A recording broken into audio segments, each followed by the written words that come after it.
Très bien. Bonsoir à tous. Bienvenue dans cette cinquième conférence de la Power Family. J'espère que tout le monde va bien, que la semaine se passe bien. Pas trop de couac au boulot. Alors, aujourd'hui, nous allons toujours continuer en fait notre série de webinaires autour de l'environnement écosystème de Microsoft Power Platform. Donc, je suis Boris Ogomeye. Je suis ingénieur de formation. Je vais compléter ma formation par un master finance. Je suis actuellement chef de projet IT Finance à Digital Virgo à Lyon. Donc, je travaille autour des applications de finance pour les différents services financiers du groupe. Steven, je te laisse te présenter. Bonsoir, vous m'entendez bien, je pense? On m'entend bien? C'est ça? On m'entend bien? Non? On m'entend, non? Oui, moi je t'entends. D'accord, super, ça veut dire que vous autres m'entendez aussi. Ok, oui, donc bonsoir encore à tous. Je suis Steven Obam, ingénieur de formation, 10 ans dans la data. Ça fait 10 ans que je travaille dans la data. Aujourd'hui, je suis responsable de projet à la SEG, Société de la Place. Et je suis certifié Microsoft Power BI, ce qu'on va voir aujourd'hui. Donc voilà. Très bien. Alors, aujourd'hui, comme d'habitude, je vais vous présenter la Power Platform, qui est l'écosystème de Microsoft qui permet d'analyser les données, de mettre en place des automates pour les tâches répétitives du quotidien et ensuite créer des applications simplement et rapidement sans écrire énormément de code et sans se ruiner avec des équipes, de grosses équipes de développeurs. De Power Automate, c'était la dématérialisation des demandes d'achat. Donc, la semaine dernière, on a étudié le cas d'un bon de commande qui était reçu par un fournisseur. Ce bon de commande était ensuite saisi. Les données de ce bon de commande étaient saisies sur une maquette Excel, enregistrée au format PDF à la main. La rédaction de mail était également manuelle et l'envoi au client de la facture était également manuelle. Pour la semaine dernière, on a automatisé toute cette partie. Pour ceux qui n'étaient pas là, je vous invite à aller voir le replay du webinaire de la semaine dernière. Qui est sur YouTube, qui est sur YouTube et sur la page Facebook, qui était assez enrichissant.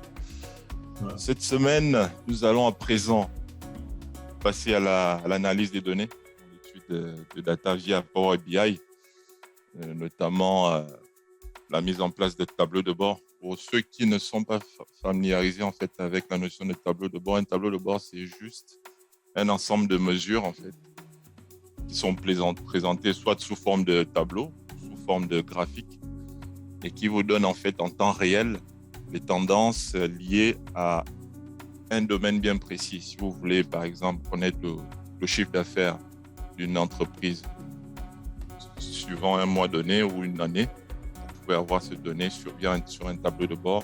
Vous pouvez suivre le nombre la marge de votre entreprise sur une année ou sur plusieurs mois.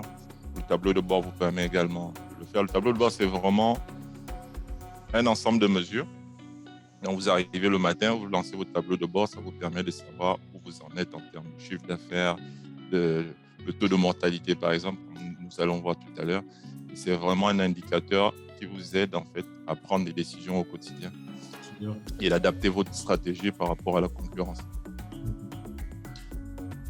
Donc, Steven, aujourd'hui, nous a préparé une très belle démo autour de Power BI et autour des indicateurs de suivi de performance liés à la circulation routière. Donc, Steven, je te laisse la main pour nous présenter ce joli tableau de bord. Bon, merci Boris. À chaque fois dans la Power Family, on va toujours vous présenter les choses comme... en fait, on vous dit toujours... prendre des situations réelles qu'on vit au quotidien, aussi bien dans notre travail, dans les entreprises, dans l'entrepreneuriat qu'on fait, même dans l'étude, même dans la famille. J'ai étudié une fois un cas d'une étude de gestion financière au niveau de la famille. Bon, ici, le cas qu'on a pris, c'est un partenariat, en fait, c'est un partenariat de financement entre le Gabon et le Canada. Vas-y, Boris, une fois. Et donc, dans ce partenariat, donc, voilà la présentation du partenariat, en fait. Dans le cadre du développement de ces projets d'infrastructure, le gouvernement gabonais, via le ministère du Transport et le ministère des Affaires étrangères, a décidé de négocier avec le gouvernement canadien un partenariat pour des projets de financement, les projets, les PPP, les projets publics privés. Donc, ces projets s'étendent, sur l'ensemble du territoire, dans les grandes villes, les villages, les périphéries, les quartiers, etc. Il comprend également un projet de conduite de changement et de bonne pratique des populations à l'horizon 2040. Et donc, pour le Gabon, ce que vous propose au Canada, c'est se dire qu'en termes d'investissement, le retour sur investissement de l'ensemble du projet se fera sur 10 ans et les bénéfices se feront sur 30 ans. Donc, en fait, c'est un partenariat public-privé. C'est entre l'État canadien et l'État gabonais. L'État gabonais. Donc, c'est l'État canadien, en fait, qui va financer ce projet. Donc, l'implémentation, en fait, sera gérée par l'État gabonais. Et ensuite, l'État canadien voudra suivre l'état d'avancement du projet. Voilà. Et donc, quelles sont les conditions principales parmi plein d'autres, hein? Donc, le gouvernement gabonais demande la construction de plus de 15 000 km de routes dans tout le Gabon. D'accord ? Il demande une très forte diminution des accidents sur les 5 prochaines années, donc 2023 à 2028, là. Et en plus, avec l'élection qui arrive, aujourd'hui, on a des objectifs clairs qu'on se fixe pour les 5 à 10 prochaines années, peu importe. Donc, adapter les politiques de prévention routière canadiennes aux normes gabonaises, parce qu'en fait, quand ils vont vers le Canada, ils se disent aujourd'hui, voilà ce que vous mettez en place, ça vous ici chez vous depuis des années, des dizaines d'années, vous devez venir adapter ça à ce que nous faisons aujourd'hui ici. Donc, les objectifs, c'est quoi? C'est baisser le taux de mortalité, baisser le nombre d'accidents, et derrière, hormis le dossier de partenariat que lui, Boris, tu voulais dire ça? Non, vas-y. D'accord. Donc, hormis parmi les éléments qu'a fourni le gouvernement gabonais, on a le dossier de partenariat, les études financières, en fait, tout le dossier, ça ne nous intéresse pas forcément. Oui. D'accord. Mais derrière, ce qui est intéressant derrière, c'est qu'ils ont fourni une base de données. Et donc, pour ça, le gouvernement canadien reçoit tous ces éléments. Ils reçoivent la demande de partenariat, le ministre arrive, les différents ministres arrivent, le ministre des Affaires étrangères arrive, des fois même c'est le Premier ministre aussi qui arrive, voilà tout ce qu'on veut. Et ensuite, ils remettent une base de données sur les accidents de 2011 à 2021 au Gabon. Et donc, pour l'étude de viabilité du projet, donc du fait des pénalités engendrées, parce que vous avez vu, ils ont demandé, on doit réduire le gouvernement canadien via les projets doit réduire le taux de mortalité, il y a beaucoup d'exigences en fait. Et donc derrière, s'ils ne respectent pas les exigences, il y a des pénalités. Alors donc, du fait des pénalités engendrées par le non-respect des clauses du contrat de partenariat, le gouvernement canadien décide de demander l'assistance de la Power Family pour étudier la viabilité du dit partenariat, notamment sur l'étude actuelle des accidents sur le territoire gabonais. À savoir, les données qui ont été reçues, ils disent à la Power Family, vous allez les extrapoler sur 10 ans. D'accord? Parce que les données qui ont été reçues... Oui, vas-y. Mais tu peux juste rappeler la définition, en fait, de l'extrapolation pour les personnes qui ne sont pas habituées. En fait. Oui, en fait, l'extrapolation, c'est... En fait, on abuse de ce qu'on essaie de voir beaucoup plus grand avec les données qu'on a actuellement. Attention, lorsqu'on parle en termes de données, lorsque une virgule est changée, la donnée n'est plus certifiée. Donc, aujourd'hui, nous, les données qu'on a prises sont des données réelles, mais qu'on a extrapolées. Donc, du coup, même si on changeait sur 100 000 lignes, on changeait une seule ligne, ces données ne sont plus valables. Mais on l'a pris aujourd'hui dans le cas des études. Donc, il faut déjà clairement faut pas aller dire que on a vu là-bas qu'il y avait 500 000 morts au Gabon en 2019. Non, s'il vous plaît. C'est une tendance. C'est une tendance. Donc, on a extrapolé les données sur 10 ans, mais uniquement par année, c'est-à-dire, par exemple, on prend l'année 2019 et on se dit, c'est de 2019 à 2020. En fait, on voit 10 fois plus grand. Pourquoi? Parce que la population gabonaise est de 2 millions, la population canadienne est peut-être de 25, 30, 40 millions. Donc, ils ont besoin de voir les choses à leur niveau. Ils ont besoin de voir ça en disant que bon, si ça, on a ça sur 10 ans, si on extrapole sur 10 ans, voilà en fait ce qu'on aura. Donc, ils veulent valoriser les indicateurs de suivi. Ça c'est ce qu'ils nous demandent à nous. Ils veulent avoir une analyse temporelle des indicateurs, donc voir ça en mois, en année, ainsi de suite. Exact. Donc, avoir le nombre de morts par accident par ville. Par exemple, à Libamba, il y a eu combien de morts par accident? À Oyem, il y a eu combien de morts? À Libreville, il y a eu combien de morts? D'accord? Donc, les types de morts, pas les types de morts, les types d'accidents et autres. Donc, le nombre de blessés par accident, par ville, ainsi que le détail, doit aussi définir le type d'accident, donc du global au particulier. Par exemple, est-ce que l'accident c'était dû, par exemple, à la chaussée qui était mauvaise, à l'état de la route qui était mauvais, à la consommation d'alcool. Donc, c'est le type d'accident, en fait. Donc, ils veulent avoir une répartition des accidents par année, donc de 2019 à 2021, surtout avec l'impact Covid, parce que pendant cette période-là, il y avait la Covid, d'accord? Et voir en fait, parce que derrière, lorsqu'ils ont demandé, ils ont parlé de la conduite de changement, c'est-à-dire qu'eux, ils doivent adapter, le gouvernement canadien doit adapter ce qu'ils font à la population gabonaise, d'accord? Et donc, en fait, derrière, c'est voir un peu comment, même dans des situations de crise comme ça, comment ça s'est passé en 2019 et 2021. Et donc, et au final, rechercher les zones les plus affectées par les accidents et le comportement des usagers. Lorsqu'ils vont venir, ils vont dire, par exemple, entre Libreville et Ntoum, on doit faire une route. Mais lorsqu'on a regardé les accidents, apparemment, dans cette zone-là, il y a beaucoup d'accidents. Donc, dans les clauses qu'ils vont mettre, dans cette route-là aura peut-être des critères bien particuliers, des signalisations beaucoup plus accentuées, parce qu'ils savent que dans cette zone, il y a beaucoup d'accidents. Et comme il y a beaucoup d'accidents, ils doivent, entre guillemets, facturer, mettre plus de ressources là, entre la prévention, et ainsi de suite. Donc, ils veulent déterminer les zones par rapport au Gabon. D'accord. En fait, là, cette partie-là, c'est vraiment la liste des exigences du gouvernement canadien. Voilà. Ok. Donc, si les exigences sont respectées, et si les exigences sont respectées et claires, le gouvernement canadien pourra en fait orienter les finances en fait en fonction des résultats de ces études. Donc, ça veut dire que la ventilation en fait du portefeuille finalement de financement sera orientée en fait par rapport aux résultats qu'on aura sur le tableau de bord que tu vas nous présenter. Voilà. Et en plus, comme on a parlé d'études de viabilité du projet, il y a certaines choses, on arrive à un moment donné, ils vont peut-être dire, excusez-nous, ça nous coûte peut-être un peu trop cher. Parce que quand on regarde sur les 3 années que vous avez eues, nous on a extrapolé ça à 10 ans, ça va coûter trop cher par rapport à ce que vous nous demandez. Ou au pire, ce que le partenariat, quand vous avez demandé le partenariat financier, va être revu. Parce que voilà comment on a analysé les données que vous nous avez données.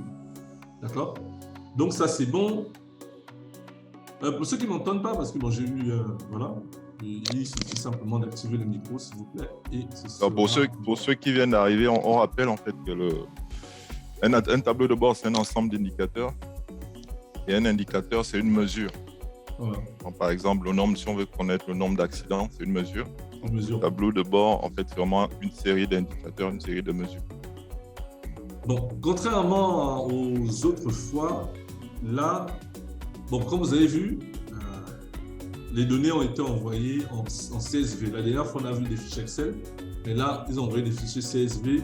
En plus, bon, vous n'êtes pas obligé de maîtriser forcément ça. Pour ceux qui ne connaissent pas CSV, bon, c'est une forme, c'est Excel en fait, c'est un autre format d'Excel. C'est un autre format d'Excel. Et derrière, On va pas entrer dans les détails. Et derrière, on importe ça dans Power BI pour faire maintenant les tableaux de bord. Donc, comme je disais, contrairement à la dernière fois où j'ai affiché directement le tableau de bord, là, on va faire le tableau de bord ensemble. On va le faire ensemble. C'est clair que ce ne sera pas détaillé. Bon, pas que ce ne sera pas détaillé, mais on ne va pas aller dans le méga précis. Parce que les tableaux de bord, vous pouvez passer des jours et des jours et des jours. Oui. Parce que la dernière fois, on avait analysé les tableaux de bord par rapport à l'étude qu'on avait faite sur l'automatisation des données depuis Amazon. Voilà. On avait généré 3 colonnes. Et les 3 colonnes, là, on avait généré, je pense, 3 ou 4 tableaux de bord différents avec 3 colonnes. Alors qu'ici, dans le fichier que le gouvernement gabonais a envoyé, il y a peut-être 50 colonnes. Il y a plein de données différentes. Donc, c'est qu'au bout d'un mois, on sera encore en train d'étudier. Pas qu'on ne va pas avancer, mais il y a 100 manières différentes de voir les choses. Tant que vous reprenez d'abord aux exigences qui ont été faites, par exemple, ici par le gouvernement canadien. Bon, donc moi, je vais partager mon écran. Très bien. Allez, je donne la main. Oui.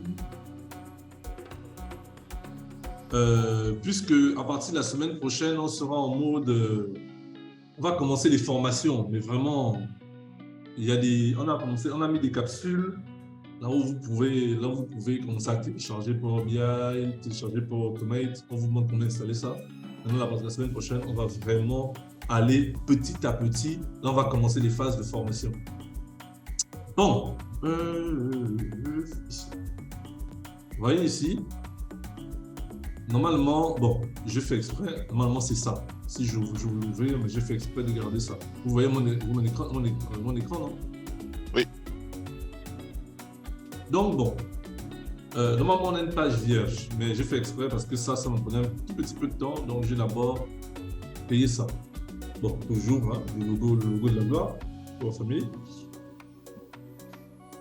L'une des exigences, c'était de pouvoir suivre chronologiquement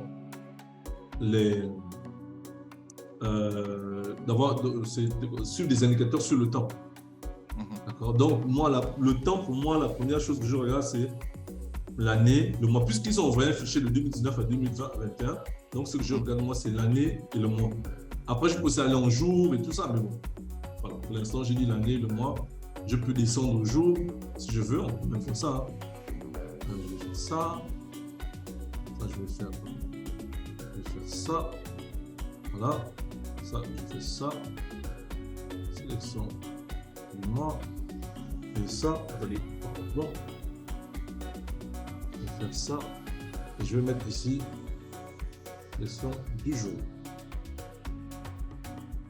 Okay. Donc, du coup, Steven, est-ce que tu peux juste présenter chaque élément pour les personnes qui ne sont pas habituées à... Oui, comme en fait, je n'avais pas encore fait de ça. On a un peu plus de...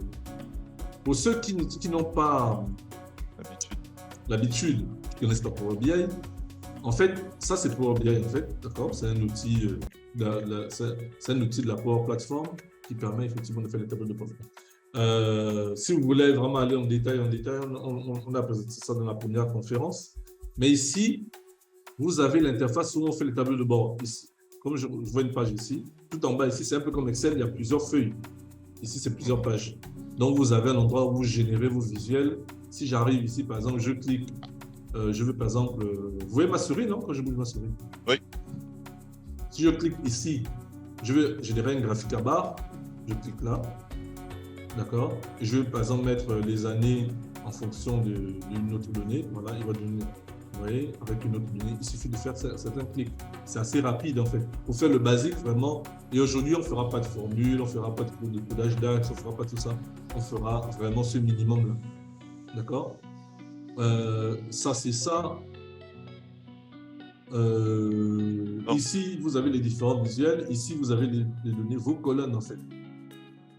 Ici, vous avez un menu d'écran d'accueil avec les différents menus globaux ici.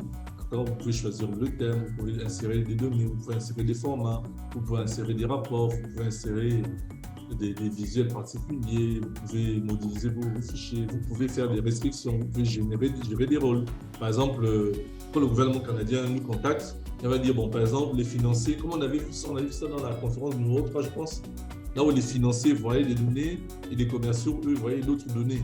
Vous pouvez gérer ça ici. Le même tableau de bord ne va pas forcément être vu de la même personne parce que vous allez dire, moi, je suis le directeur général, par exemple, ou moi, je suis le ministre, je peux tout voir, mais mon conseiller en charge des finances va voir que les finances, mon conseiller en charge du marketing ne verra que le marketing, mais c'est la même chose. Et c'est ce qu'on appelle ici gérer les rôles. Ok, donc, en tout cas, on va revenir en détail sur les différents outils. Voilà. Donc, ici, qu'est-ce que vous avez? D'accord? Donc, ici, comme je vous ai dit, ça, c'est une forme. Hein. J'ai généré une forme. Hein. Je vais vous montrer même. Parce qu'on a dit qu'on travaille ensemble. J'ai fait ça. J'ai créé un rectangle. Voilà, c'est un rectangle. C'est là.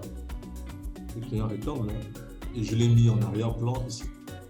Ensuite, ça, c'est ce qu'on appelle un segment, en fait.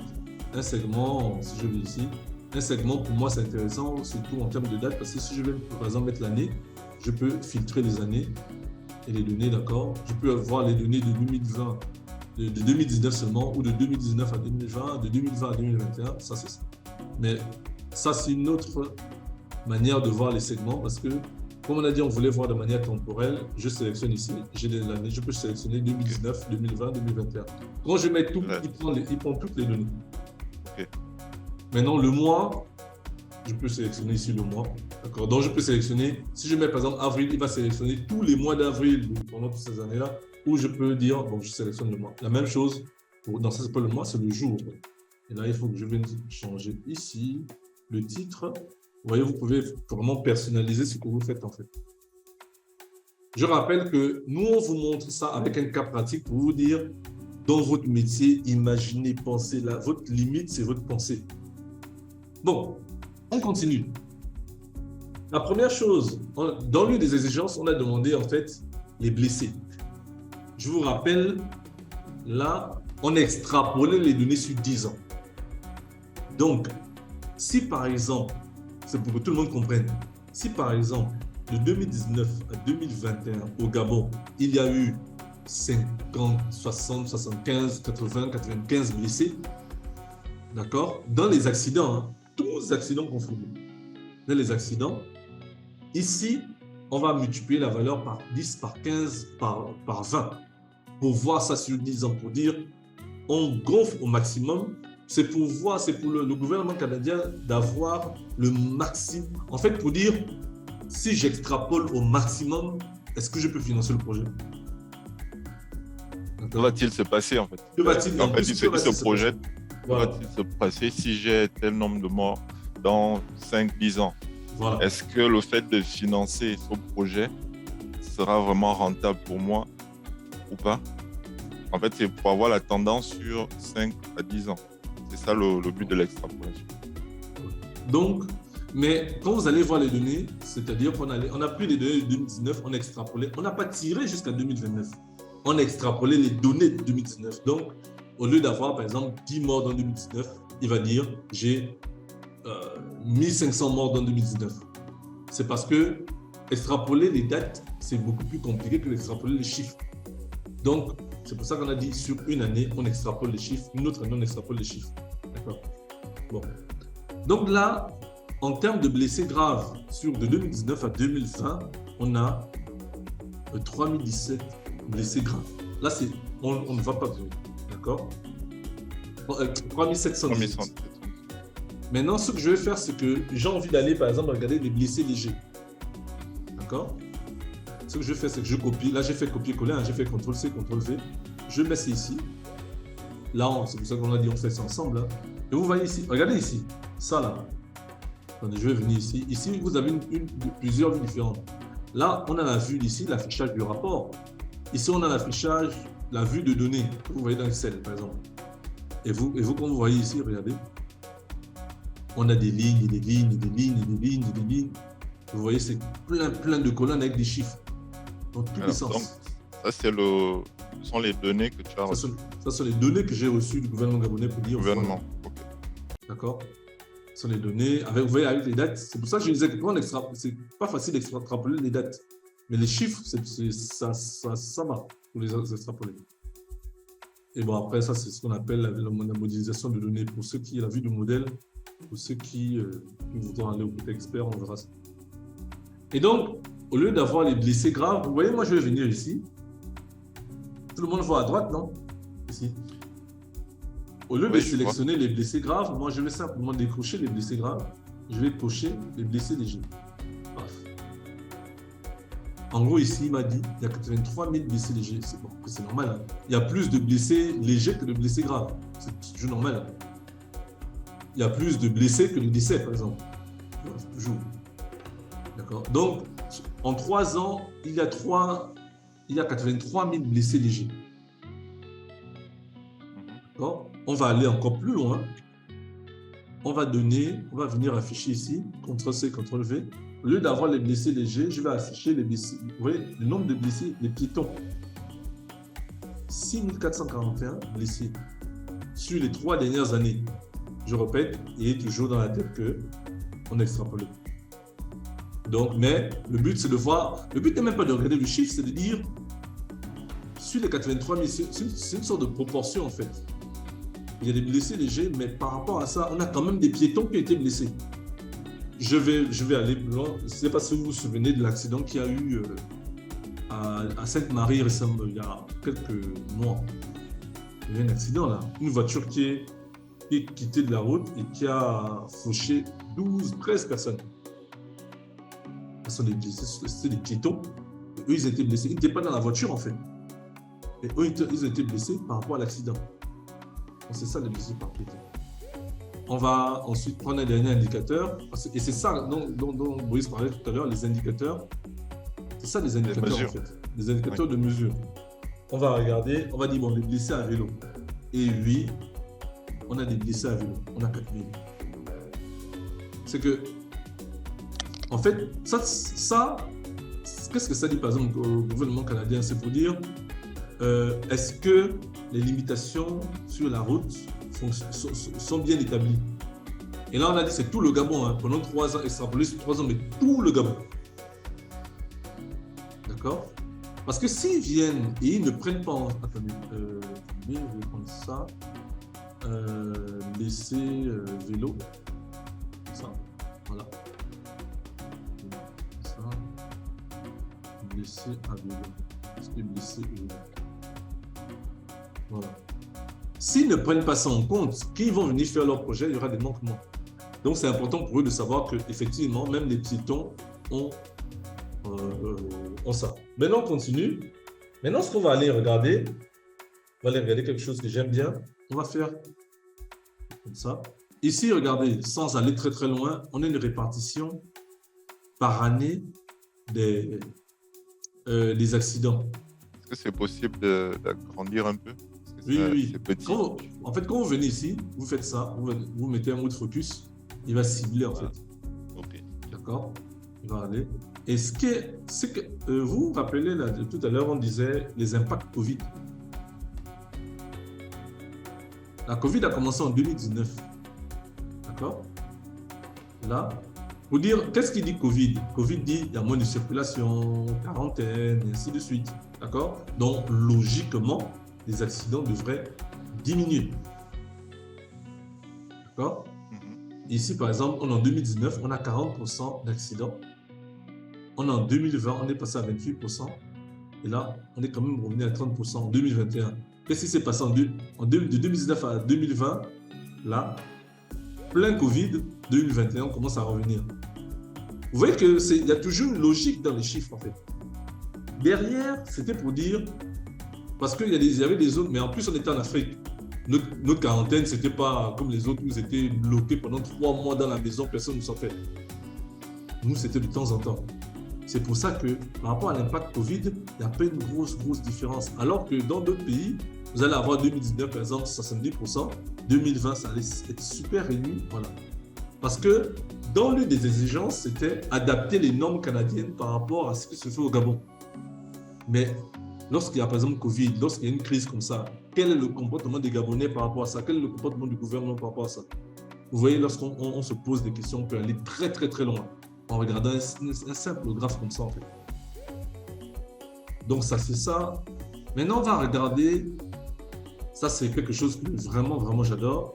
On va regarder en fonction du Gabon. Donc, ce que je vais faire, je vais venir copier ça. Je vais mettre ça ici. Je vais mettre ça ici. Je tire un peu comme ça. Si je fais ça,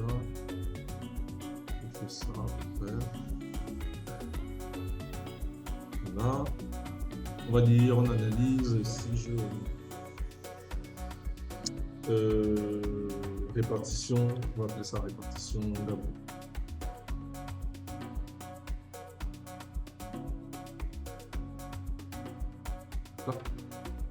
Et je vais venir faire une carte. Oui, plus souvent, parce que peut-être un petit peu. Voilà. Je vais venir faire une carte. Et dans la carte, vous voyez, c'est la carte du monde. Qu'est-ce que je vais mettre? Je vais me dire, bon, dans la carte, je vais venir mettre effectivement les villes du Gabon. Je vais mettre les villes du Gabon déjà. Ok, c'est bon pour tout le monde, hein?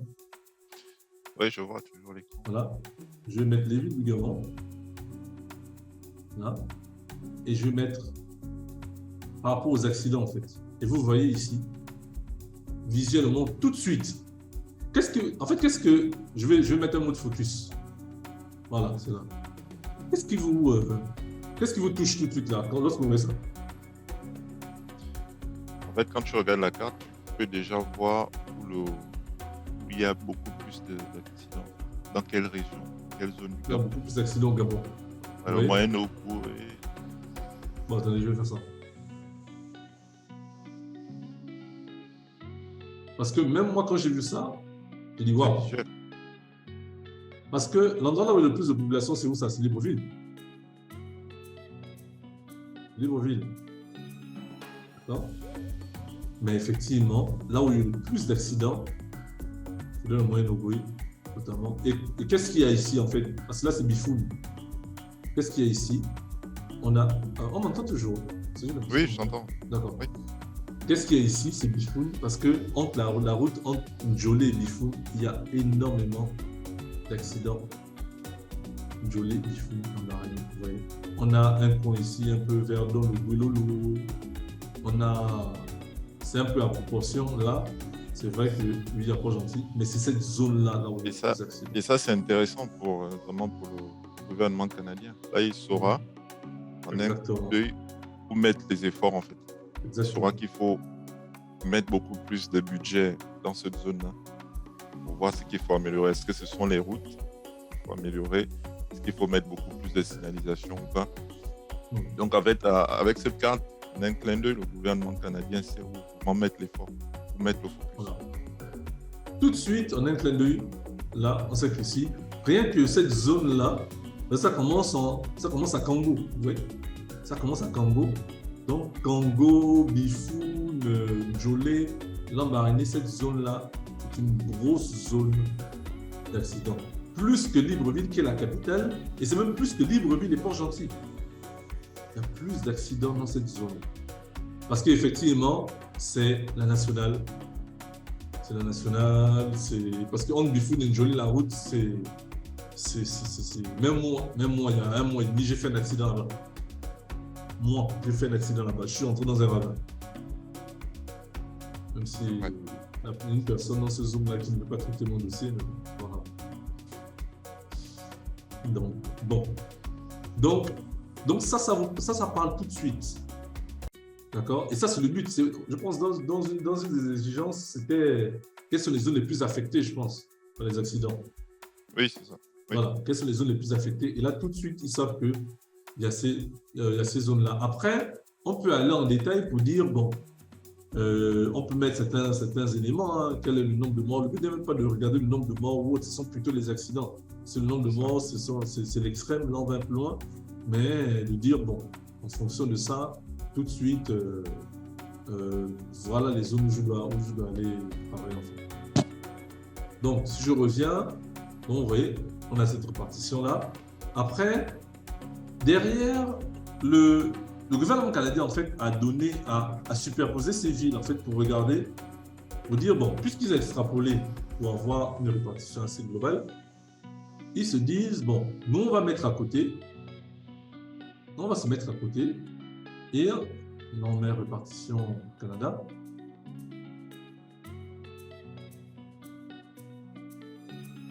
Parce que pour les experts qui ne connaissent pas forcément le Gabon et autres, ils vont dire, bon, puisqu'on a extrapolé ça de manière à avoir les éléments par rapport à nous, au Canada. Donc, s'il y a par exemple 6 000 accidents au Gabon, on a en moyenne 6 000 accidents dans tout le Canada, par exemple. Mais même si les données du Gabon là, ont été extrapolées sur 10 ans, en fonction de la taille du pays. Et donc, derrière, il y a des personnes qui vont dire, bon, moi, au lieu de m'afficher les villes du Gabon, tu m'affiches ça en fonction des villes du Canada. D'accord? Parce que c'est ça que moi, j'ai envie de... C'est ça, moi, derrière, que j'ai envie de voir. Et donc, lui, qu'est-ce qu'il va faire? On a enlevé les éléments par rapport au Gabon. Et lui, il va dire, j'enlève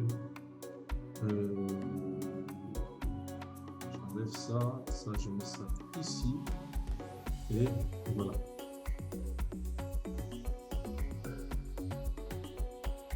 Et là, vous voyez, et lui, il regarde comme ça, en fait. C'est comme ça qu'il regarde. Il va regarder de cette manière. Il regarde ici, il regarde ici.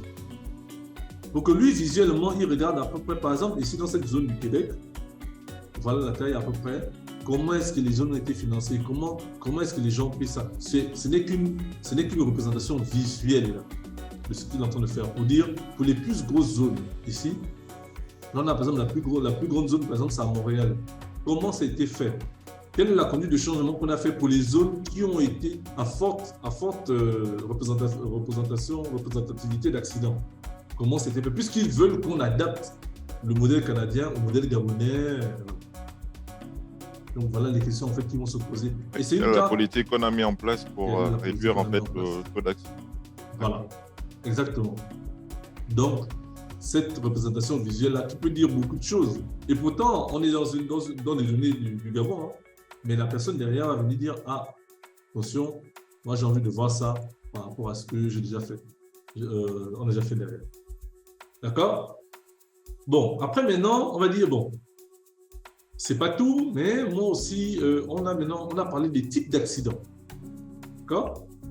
On a parlé des types d'accidents, et dans les types d'accidents, on va aller créer une autre visualisation. C'est bon? Tout le monde est encore là? Maman Bernadette, Audrey? Un petit message, un petit oui, un petit... les gens. On fait. D'accord.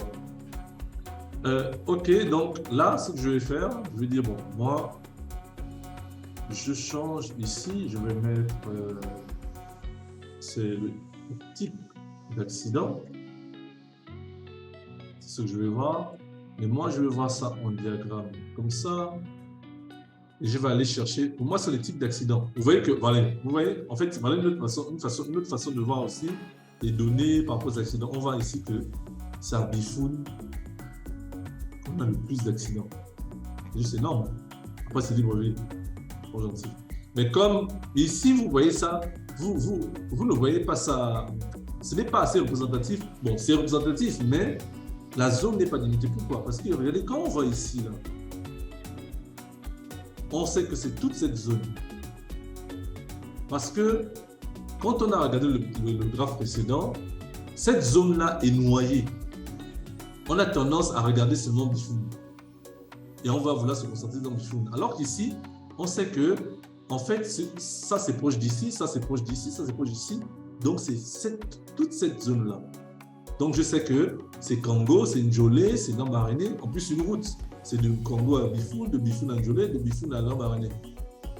La différence entre la visualisation. Alors qu'ici, quand vous regardez de cette manière, vous voyez seulement Bifoun et vous allez dire, oh, je me concentre sur Bifoun. Mais oui, mais bon. Vous voyez par exemple Ndjolé ici. Ndjolé c'est ici. Lambaréné, c'est où? Oui, regardez ici.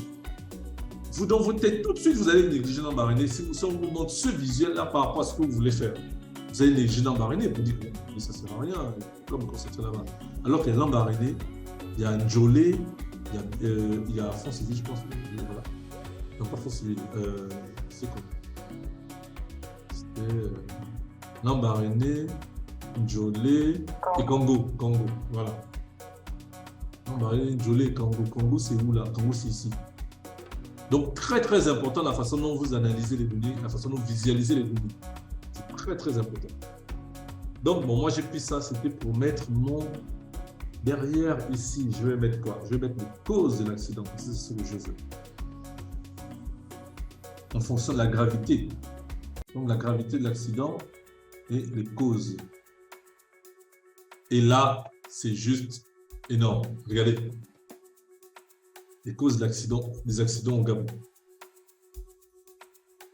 Regardez ça.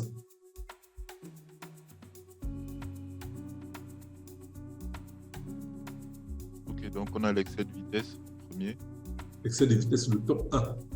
Distraction au volant, téléphone, radio. Téléphone, radio. Regardez. Pas de permis, troisième. Voilà. Et ce qui est marrant, c'est que moi, quand j'ai vu ça, regardez ici, là. La conduite en état d'ivresse, c'est bien loin par rapport aux autres. Oui. C'est bien loin. C'est un critère qu'on mesure bien, ça. Pardon? Est-ce que c'est un critère qu'on sait mesurer dans les accidents, l'état d'ivresse? Oui, bon, après, ce qui est aussi subtil, c'est que dans les excès de vitesse, on a aussi ça. Dans les excès de vitesse, on a le permis. Donc ça, c'est un peu un général. Bon, je ne dis pas que les données de ça sont dedans, hein, mais je veux dire, quand le constat a été fait, vous dire par exemple que c'était en fonction, oui, c'est parce que la personne roulait super vite, ça c'est ce qu'on dit tout de suite. C'est pour ça que c'est le plus donné. Pour arriver à ça, il faut entrer vraiment dans le détail, du détail. Mais dans la plupart des cas, oui, tu arrivais, tu roulais vite, boum, tu m'as cogné. Oui, excès de vitesse. Oui, tu arrivais, tu roulais vite, tu allais dans la ravin, excès de vitesse. D'accord? Donc, il faut regarder ça. Vous voyez, par exemple, on a quand même des choses intéressantes, hein, défaillance mécanique. Il y en a quand même, le manque de vigilance. Ça, c'est surtout quand la personne arrive. Et ça, le manque de vigilance, généralement, c'est vraiment, par exemple, dans le dépassement, hein, la personne est en train de dépasser, où elle n'a pas vu le stop, par exemple, et elle est venue, elle a causé un accident par rapport à ça. Vous voyez, par exemple, la mauvaise conduite, changement en cas de voie brusque, voilà, la mauvaise visibilité, mauvais temps, conduite de nuit, ainsi de suite. Et si je veux dire ça, je vais venir sur celui-là. Je vais mettre les causes de l'accident, c'est vrai. Cause de l'accident, quoi c'est chaud.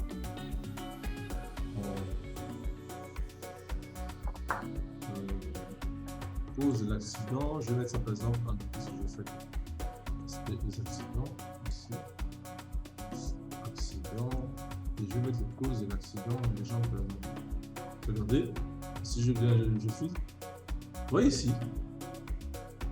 à cause de l'accident, partout, c'est toujours, parce que comme on a dit, c'est l'élément facile à dire, la vitesse. J'étais en vitesse. Et si on regarde la deuxième cause, la distraction au volant, vous voyez que c'est toujours logique par rapport à ce qu'on met. C'est pas parce qu'on a une vue particulière, même dans les zones où on sait qu'il y a eu beaucoup d'accidents, c'est vrai que les proportions ne sont pas forcément les mêmes. Ici, on a une proportion comme ça, ici, mais on n'est pas loin de la réalité. C'est comme ça, en fait, que vous regardez toujours, que vous comparez les données pour dire qu'est-ce que ce que je reçois, c'est logique. Parce que c'est un comportement humain général. C'est pas parce qu'on est au YEM qu'on ne fait pas la vitesse là-bas et puis non, c'est logique. Voilà. Donc, voilà par rapport au type d'accident. Derrière, maintenant, bon, on a vu la gravité, mais bon, ça ne m'intéresse, c'est pas si intéressant que ça. Bon, moi, je vais dire, j'ai envie de regarder la gravité des accidents de manière un peu plus. Je regarde. En fait, j'ai envie d'avoir la gravité des accidents en fonction des causes. D'accord? Je dis bon, ok. Je vais arriver ici. Bon, j'enlève ça. Je vais avoir la gravité. Et derrière, les causes. Où es-tu? Mais je vais avoir ça de cette manière. Et vous voyez ici, si on regarde, ouais, pour les encore heureux, hein, encore heureux que ce soit comme ça. Je veux dire en fait que pour tout ce qui est dommage matériel uniquement, c'est ce qui... Parce que si c'était l'inverse, le gouvernement canadien allait dire non, non merci. Franchement, je préfère ne jamais venir dans ce pays-là. Je ne sais pas si ce sont les crimes rituels ou autres, si la tendance était inversée. Parce que là, ça dit clairement qu'il y a très peu de morts dans les accidents, en fait. Là, on regarde, et pourtant ici, mais si on regarde quand même les chiffres, regardez, on est quand même à 947 morts. Oui. Mais c'est minime, vraiment minime par rapport à la proportion globale. Et on sait que derrière, on a les dommages matériels seulement, c'est-à-dire la voiture seulement et autres. Dommages matériels intérieurs, ceux de reportage, vraiment c'est. Parce que derrière, on peut avoir,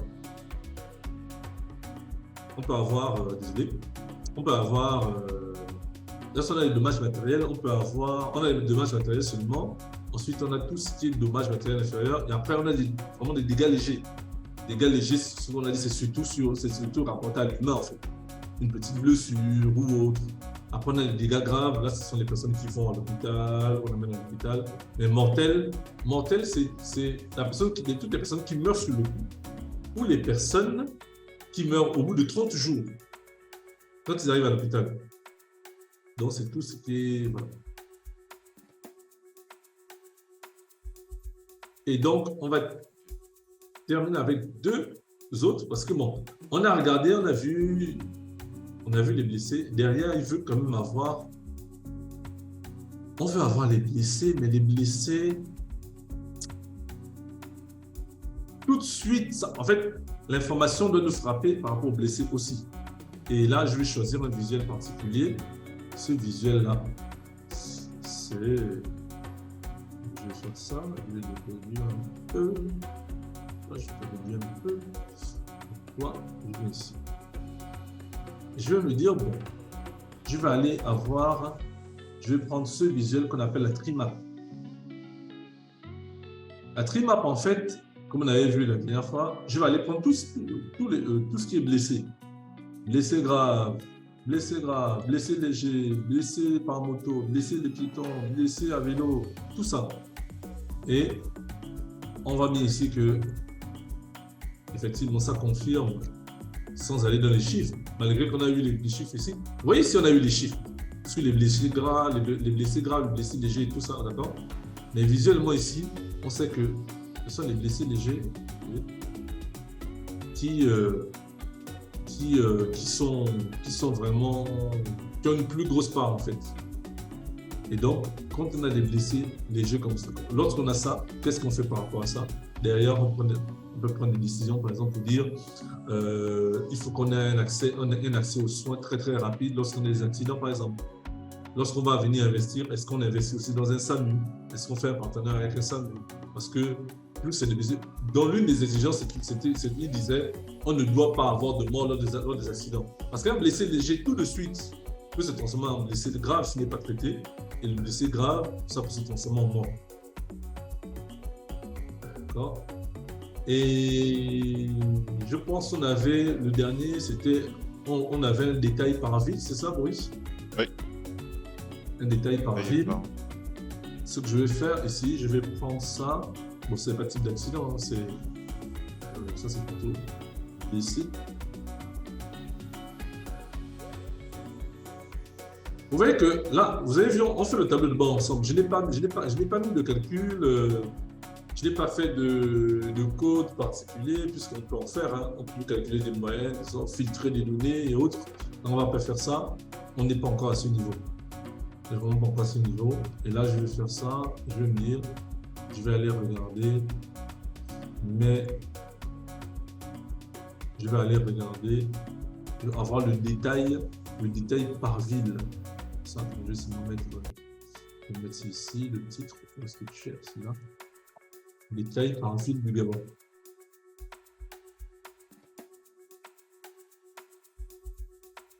Le Gabon pour les victimes. Pour les victimes et le nombre de blessés. Donc, première chose, c'est que je viens. Parce que quand on a vu les villes, on a vu ça de cette manière ici. Maintenant, là, on va voir ça de manière écrite. Et là, je vais aller prendre ce qu'on appelle une carte à plusieurs lignes. Et dans cette carte à plusieurs lignes, je vais enlever ça. Je vais d'abord mettre les villes du Gabon. Donc, ils me mettent déjà toutes les villes. Bifoun, Bitam, Singapore, Franceville, Congo, Gamtou, Lambaréné, la Souville, Libreville, ainsi de suite. Et je vais aller regarder, je dis bon, derrière, je vais mettre quoi? Le nombre de blessés. Les blessés graves. Les blessés légers. Je vais mettre aussi, par exemple, le nombre de victimes total. Par exemple. D'accord? Et donc, pour chaque ville, il me dit, par exemple, Fougamou, on a eu, sur les 3 ans, 52 blessés graves. Je répète, données extrapolées. 52 blessés graves, 1410 blessés légers, 1484 victimes au total. Bon, ça c'est pas bon. Je vais dire par exemple, on va prendre quelque chose d'autre, blessés à moto par exemple. Blessés, on va garder les blessés. Non, on va prendre les décès. Où est-ce que c'est les décès, nombre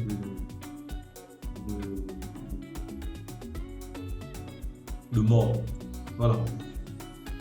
Et vous voyez ici que malgré qu'on ait extrapolé au niveau du Bitam, en 3 ans extrapolé, on n'a que 5 morts. Par contre, Bifoun, vous voyez qu'on a vu Bifoun, on a 485 morts. Vous voyez qu'ici, regardez ici, la part, vous voyez, on a Bitam qui est ici. Bitam, c'est Bifoun, là c'est Bitam. Vous voyez que Bitam, par rapport ici, on a à peu près les mêmes proportions. Mais ici, par rapport aux accidents, on a les mêmes proportions, mais par rapport aux morts, c'est une autre affaire. On n'a que 5 morts ici, alors qu'on a on a à peu près les mêmes proportions entre la route, par exemple par rapport à Congo. Et ça, c'est juste énorme, comme visualisation, comme traitement de données en fait. Il faut dire que les données, ce n'est pas parce que vous voyez les données d'une seule manière que vous allez prendre la décision tout de suite. Vous devez voir ça sur plusieurs angles. Et c'est pour ça que je disais que, vous voyez, toutes ces colonnes-là, on peut analyser ça de plein de manières différentes. Mais vraiment plein de manières différentes. Donc là, on va avoir, par exemple, Congo, là on parle des morts, par exemple. Et vous voyez que, regardez, on a dit tout à l'heure, non? Ça, c'est Congo. Ça, c'est Bitam, à peu près, vous voyez, à peu près la même proportion d'accidents. Mais lorsqu'on arrive ici, on a vu qu'à Bitam, il y avait combien? 5 morts, mais à Congo, il y en a 23. C'est pour ça que j'aime la donnée, c'est que la donnée vous parle de beaucoup de manières différentes. La Stourbville, on peut regarder Libreville, 92 morts. Vous voyez, ainsi de suite. Bon, voilà. Après, le nombre de blessés, bon, off the chart, comme on dit, voilà. Bon, ça, on voit ça sur les 3. Ça fait peur, hein? Mais bon, pas grave. Là, on voit ça sur les 3, d'accord? Maintenant, je peux venir, puisqu'on a dit qu'on voulait avoir des données temporelles, je peux venir, je dis, je regarde les données, par exemple, de 2019, par exemple. Dès que j'ai sélectionné 2019, vous voyez, maintenant, on sait que là, il y a 1300 blessés graves, l'excès de vitesse est toujours devant, les dommages sont toujours devant. En 2019, à Bitam, il y a 0 mort. Et pourtant, on a extrapolé, mais il y a 0 mort. Donc, ça, c'est le genre d'endroit où on va dire, bon, ça, ce sont les villes qui sont bien. Et soit ce sont les villes qui sont bien, soit ce sont les villes où on va dire qu'on n'a pas besoin de trop investir, en fait, là-bas. Où la conduite du changement va aller, ce sera beaucoup plus facile. D'accord? Franceville, Congo, là. Ou bien, si on regarde, par exemple, 2020, et ainsi de suite. Il tombe toujours 0 mort. Mais en fait, c'est en 2021 qu'il y a eu 5 morts. Regardez ça. En 2019, il n'y a rien. En 2020, il n'y a rien. Mais ça. Et c'est là où. Vous voyez qu'il y a 5 morts seulement. C'est là où on va poser la question. Mais en fait, qu'est-ce qui s'est passé en 2021? Et c'est là où on va, par exemple, entendre en 2021, il y avait beaucoup de meetings, il y avait ça, il y avait ça, il y avait ça. Vous voyez que quand on entre, bon, par exemple, là, j'ai pas parlé. Excusez-moi, j'ai dit meeting, c'était un réflexe. C'est Ça peut être... Et puis c'est post-Covid aussi. Et puis c'est post-Covid. Voilà, exactement. C'est post-Covid. Post-Covid. Donc Il y a derrière... moins de circulation. Voilà. Après, on peut aller regarder. OK, mais donc si c'est en 2021, on va regarder. C'était en quel mois, par exemple? En janvier, on avait 0 mort. Février, mars, avril. Avril, on a eu 1 mort. Qu'est-ce qui s'est passé en avril? Qu'est-ce qui s'est passé là? Il y avait toujours le même nombre de blessés en mai, et ainsi de suite. Regarde un peu entre juillet et août. Juillet, Les déplacements, les gens qui vont à l'intérieur du pays. Là, je sélectionne un peu septembre, il y a eu 2 morts. Donc, tu vois, en fait, non. Contrairement à ce qu'on pourrait penser, il n'y a eu que 2 morts, et pourtant sur l'année, il y a eu 5. Bon, c'est ça, quoi, par exemple. Mais pour dire que la façon de voir est vraiment... Lorsqu'on analyse les données, les évidences qu'on se donne ne sont pas si évidentes que ça.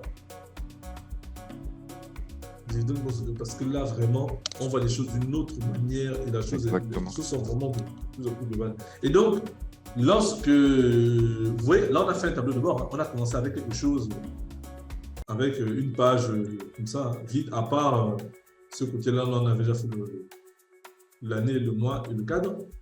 Mais on est allé étape par étape pour créer un tableau de bord avec les éléments qui sont ici. Avec toutes ces colonnes-là, on peut créer 20 ans de tableau de bord. Parce là, que le tableau de bord est fonctionnel. Il est fonctionnel aujourd'hui. Là, il est fonctionnel. Si aujourd'hui, je dis, bon, moi, je me connecte à mon compte. Attendez, ça. Vous allez voir des choses. On a compris le principe. Microsoft. Je vais même vous montrer Soft. Ouais. Après, en attendant, est-ce qu'il y a des questions? Oui.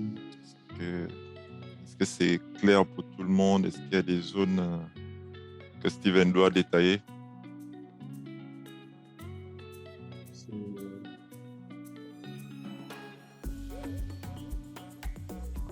Il n'y a pas de questions. Ouais. Ça a l'air d'être clair pour tout le monde. Bon, c'est voilà. clair. Pardon? C'est très clair. Ok. Très bien. C'est bien ça. C'est bien ça que l'expression est bonne. Donc, moi, ce que je fais ici, c'est que j'arrive, je dis bon, je vais publier ça. Je publie ça, j'enregistre et je vais publier ça sur mon espace de travail. Voilà. Sur Power BI. Mais là, je vous dis, sur les 3 années, il a géré à peu près plus de 400 000 lignes. Non, 500 000 lignes. C'est juste énorme de chez énorme. Vous dites que les données sont de plus en plus précises. Voilà, on va ouvrir dans Power BI. Vous voyez Power BI là, la page Facebook. Oui. Non. Est-ce que vous voyez l'écran on va dire l'écran. On peut mettre ça. Ah, moi, je vois toujours la fenêtre publication sur Power BI. Voilà, là, c'est bon, vous voyez? Oui. Voilà. Là, je publie sur Power BI Service.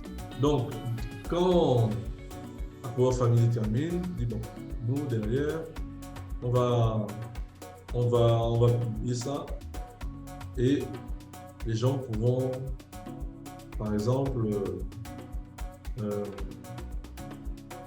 interagir dessus.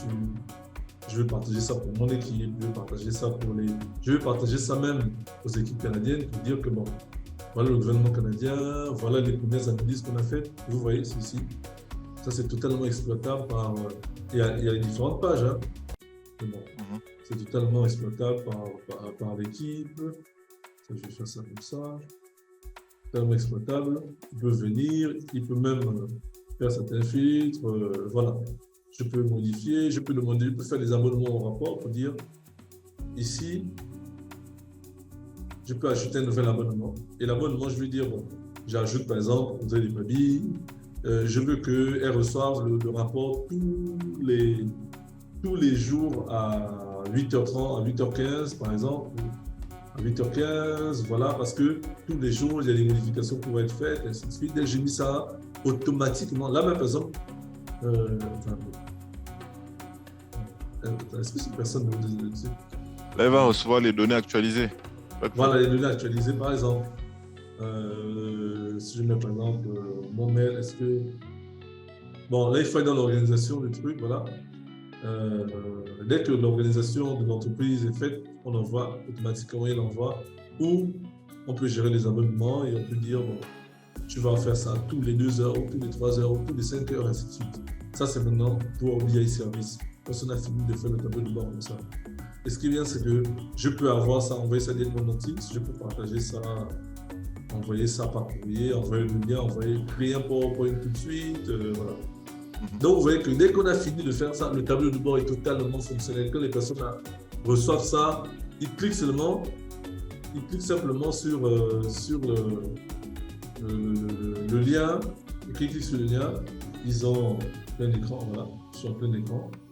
Là, je peux totalement utiliser ça. Et c'est comme ça qu'ils reçoivent ça chez eux. Donc, voilà. C'est ça, en fait, l'étude. Chacun peut aller regarder selon les informations qu'il a besoin de voir. Voilà. Oui. Bon, ça, c'est vrai que je n'ai pas géré ça. Tout ce qu'on appelle Role Level Security, en fait, par exemple, vous voyez ici, je suis revenu. Vous avez apprécié. Lol. Oui, j'ai apprécié. Et je vais dire, par exemple, tout ce qui est.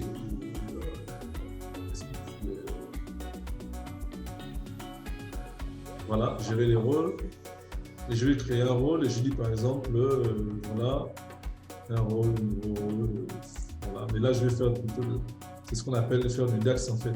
Je fais un filtre. Tu peux redéfinir le rôle pour les personnes qui ne sont pas initiées à la data. Non, en fait, ça, c'est pour ceux qui ne sont pas initiés à la data, je vais simplement dire, n'entrez pas dans ça. Vous faites ça, vous cliquez, vous copiez simplement le tableau de bord, d'accord? Et vous faites par rapport aux personnes. Après, je vais vous montrer, dans les prochaines formations, je vais vous montrer ça, quelque chose de super puissant et intéressant. Ce qu'on appelle affichage des signés. Les signés, en fait, il applique des filtres. Vous allez faire un certain nombre de filtres. Par exemple, vous envoyez au directeur et le directeur, lui, ne veut voir que les données de 2021. Le reste, ça ne l'intéresse pas. Là, par exemple, on a toutes les données. D'accord? Et il ne veut voir que les données de 2020, par exemple. Pour éviter qu'il vienne encore faire le filtre, et il ne veut voir ça que, bon, là, c'est vrai que je n'ai pas sélectionné la ville. Si je veux sélectionner, par exemple, pour BeFood, par exemple, ouais, il filtre tout. Et c'est ça qu'il veut. Il ne veut voir que les données de BeFood seulement. Filtrer de cette manière. Donc, moi, je vais venir, je vais ajouter un signet ici. Je vais dans le signet, j'ajoute. Et je mets 2020. BeFood. D'accord? Si je reclique sur la carte et je reclique sur les années pour dire je veux tout. Ça, j'ajoute un signet, il va me dire ça c'est 2019 à 2020, 21. C'est le global, non? Regardez, je suis ici. J'ai déjà fait tout ce que j'ai à faire et tout. Je me suis déplacé. Si je viens, je clique ici. Ouais. Il me prend les données de BeFood pour 2020 uniquement. Parce que des fois, je vais aller chercher, je vais aller faire des filtres.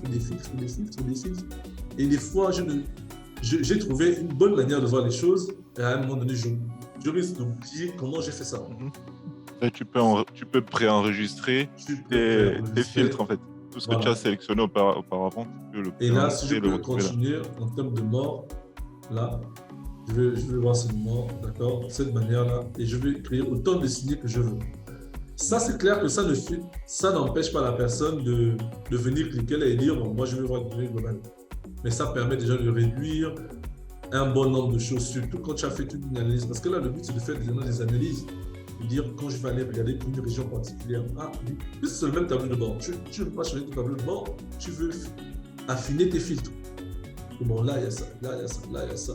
Et je peux avoir, par exemple, tout ce qui est excès de vitesse. D'accord? Oui, il a réduit. Dans l'excès de vitesse, il y a pas mal de dégâts matériels. Vous voyez, regardez tout à l'heure. Donc, tout ce qui est... Dans le global, on avait tout ce qui était blessé léger, là, qui était vraiment une grosse parité. Maintenant, si je vais dans les excès de vitesse, on se rend compte qu'en fait, dans les blessés légers, il y a tout ça qui sont dus aux excès de vitesse. Dans tout ce qui est... Dans l'excès de vitesse, là, au lieu d'avoir 3000 blessés graves dans l'excès de vitesse, en fait, j'ai 2700 graves. Donc, on a 1000. Les 1000 autres, c'est tout le reste. Et ainsi de suite. Et je veux dire, je prends ça, par exemple, le mois de mars. Ouais. Donc, mon filtre là, aujourd'hui, c'est quoi?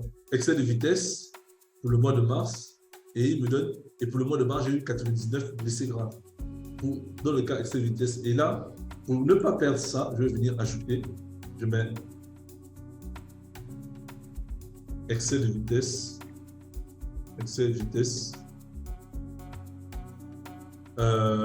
mars 2019, mars 2019, 2021. Voilà. Donc là, je peux revenir au modèle global. C'est le modèle global. Donc si je reviens, je clique, automatiquement, il me ramène là. Donc voilà. Bien. Vous voyez qu'on peut aller... Ça se met à jour et puis... ça déjà, quand vous faites déjà ça, tout de suite, votre boss arrive. Bon, lui, les données du Canada que vous avez analysées, par rapport aux blessés, par rapport à tous ceux qui n'ont pas le permis, on a eu combien d'accidents, par exemple, à vélo pour tous ceux qui n'ont pas le permis? Parce que là, ce ne sont pas les personnes qui ont fait... là, plutôt, tout ce qui est vélo, ce sont plutôt... c'est tous les personnes qui ont été, par exemple, des cyclistes qui ont été connus, par exemple, par les voitures.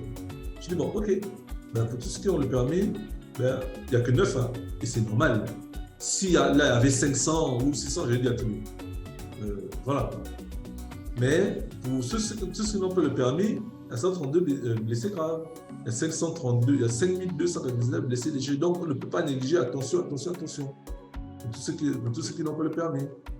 Voilà. Mais dans l'État, il y a très peu qui n'ont pas le permis parce qu'il y a eu un seul accident avec des gens qui n'ont pas le permis. Donc, là-bas, ça va. Mais à Bifoun, quand même, attention. Parce que Bifoun, c'est normal, c'est la voie nationale. À Koulamoutou, il y en a 12. Libreville, il y en a 14, et ainsi de suite. Donc, voilà. Quand tu as une vue d'ensemble, ça te permet de prendre la décision rapidement. Voilà. Donc, voilà. Donc c'est ça. On a fait un tableau de bord, on allait tous ensemble. On a vu un cas pratique, un cas totalement plausible sur... vous voyez que derrière, les gens vont venir vous dire oui, c'est le gouvernement canadien. On va vous sortir ça, vous allez dire oui. Vous avez fini de parler, où sont les données? On vous envoie les données, maintenant vous faites parler les données parce que les données doivent vous parler. Les données doivent dire, lorsque vous arrivez en réunion, pendant qu'on parle beaucoup, il n'y a pas de problème. Lui, bon, on devrait d'abord faire ça, ils devront faire ça. C'est donc, votre discours sera ciblé. Parce que votre discours va dire, voilà la zone où on doit commencer. Mais oui, mais là-bas, il n'y a pas assez de population. Oui, mais ils ont des critères, ils ont ça. Bon, là, c'est le gouvernement canadien, c'est pour dire que si on veut respecter les exigences, si on ne veut pas qu'il y ait beaucoup d'accidents, si on ne veut pas, voilà les zones qu'on doit cibler. Quelles sont les zones? C'est ça. Pour les morts, voilà ce qu'on peut faire. Est-ce qu'il y a un hôpital? Parce que des fois, les morts, ce n'est pas forcément que... Comme on a dit, la mort, c'est le jour de l'accident plus 30 jours plus tard. Mais la mort, là, est-ce qu'il y a un hôpital à côté? Est-ce que si on n'investit pas dans un hôpital à côté pour que les blessés légers, les blessés graves soient rapidement pris en compte, en charge à côté, est-ce que ce ne serait pas mieux? Vous voyez que vous êtes venu à vos tableaux de bord, c'est vous qui dirigez maintenant la séance. Oui. Ça influence la politique d'investissement en fait, de la région. Voilà. Donc voilà. Ok. Moi, j'en ai fini avec ça. Merci beaucoup et comme on a dit, si vous avez des questions, est-ce que vous avez des questions? Je pense qu'on m'explique assez bien. Questions, interrogations, remarques. Interrogation et remarques aussi. Hein. Faut aller, la dernière fois, il y avait des questions sur Facebook. Audrey, tu as une question? Non, c'est assez clair. C'est assez clair. Ça va être intéressant quand je vais adapter ça à mon métier, mais bon. Ça viendra. Oui. C'est le but. Hein. Le but, c'est aussi d'adapter ça à vos différents métiers. Oui. Là, pour le moment, on fait des démos, mais le but, c'est de finir dans vos entreprises. C'est clair. Vous avez des outils que vous pourrez utiliser au quotidien. Les mots nous permettent de comprendre l'importance de ces outils. Oui, exactement. C'est pour cette raison qu'on a décidé de commencer par les démos avec des cas pratiques pour montrer en fait les possibilités, les différents outils de la Power Platform. Parce que si on commençait avec les ateliers, ça allait être un peu trop technique. Je pense que ce n'est pas intéressant pour les personnes qui ne connaissent pas forcément. Exactement. Par contre, moi, je vais avoir le même problème que Patricia, c'est la fiabilité de la donnée, quoi. On revient au même point. Toujours. Je suis déjà en train de travailler dessus. Ah, c'est déjà bien, très bien. Non, moi, derrière, il faut aller susciter. Il faut aussi susciter l'envie de fiabiliser la donnée, en fait. Parce que bon, si c'est juste, c'est mieux. En fait, derrière, il faut montrer, pour dire tout de suite il faut montrer les aberrations, en fait. Parce que quand on fait des tableaux de bord, par exemple, quand vous avez automatisé, ensuite vous avez fait le tableau de bord, il y a des aberrations que même dans Power BI, c'est assez aisé de montrer. Si je prends par exemple ici, on a des exemples avec les données de Patricia. Hein. Voilà. Matriculation qui, dans tous les cas, peut être des plaques d'immatriculation. Il sort des dates ou des lettres qui n'ont rien à voir avec une plaque d'immatriculation. Là, on peut bien montrer l'aberration et dire que voilà. On travaille avec ça, quoi. Et là, les personnes vont devoir s'adapter à ça pour dire que, attention. Il faut faire une action en amont. Là, c'est concret. En fait. C'est ça. Pour terminer, pour rappeler, dans notre page YouTube, on a commencé les capsules. Tout ce que vous allez voir Power Capsule, en fait, c'est même le titre, il faut voir. On a 2 capsules. On va continuer, oui. Voilà, on a une capsule sur comment télécharger et installer Power Automate. Ça, c'est assez détaillé, c'est très bien fait. On vous montre comment, étape par étape. Ce qui est bien en plus avec la vidéo, c'est que vous suivez, vous mettez pause. Si vous avez raté quelque chose, vous revenez en arrière. Voilà. Moi, j'ai fait une capsule sur Power BI, comment installer Power BI, sur quel site il faut aller. Voilà. C'est vrai que j'ai un peu expliqué pour les licences, mais vous n'avez pas besoin. C'est pas de souci un peu comme ça. Et là, on montre même l'étape d'installation, l'étape de téléchargement. L'exigence sur les outils de la Power Platform, il faut avoir un ordinateur il faut avoir Microsoft Windows 10 minimum. Et quand vous avez ça, voilà. Vous voyez ici, il va télécharger. Je vais réduire ça. Quand je mets un bon temps, il télécharge. Et ça tourne. Donc voilà. Donc vous avez ces vidéos sur YouTube, sur la Power Family. Et puis voilà. Donc n'hésitez pas, posez-nous des questions. Proposez-nous des cas. C'est important aussi. Là, à partir de la semaine prochaine, on commence les formations, pure formation. Donc je vous invite nous vous invitons à venir avec votre PC. On vous donnera le sujet de formation la prochaine fois. Si c'est par exemple initiation à Power Automate, ce qu'on a fait dans les capsules, on ne va pas forcément revenir dessus parce qu'on ne va pas venir dans une formation pour vous dire télécharger Power Automate parce que ça va prendre plus de temps que voilà. Mais on va par exemple dire on crée notre première automatisation. Cliquez ici, même si c'est 2 ou 3 lignes, mais au moins que vous ayez un cas qui fonctionne. Pour que vous disiez à la fin, Ah oui, j'ai réussi ça, c'est super. Exactement. On va vous faire un cas qui vous permet d'afficher juste un message. Voilà. Oui. Un cas très simple. Un cas vraiment très simple. Voilà. Ok, d'accord. Merci. Merci à tous. Nous vous remercions pour le temps que vous avez passé en notre compagnie. On se donne rendez-vous, comme d'habitude, mercredi prochain pour la Power Conference 006. Merci et bonne fin de soirée, ou bonne fin de journée. Bonne soirée à tous. Bonne soirée à tous. Merci, bonne soirée à vous. Merci.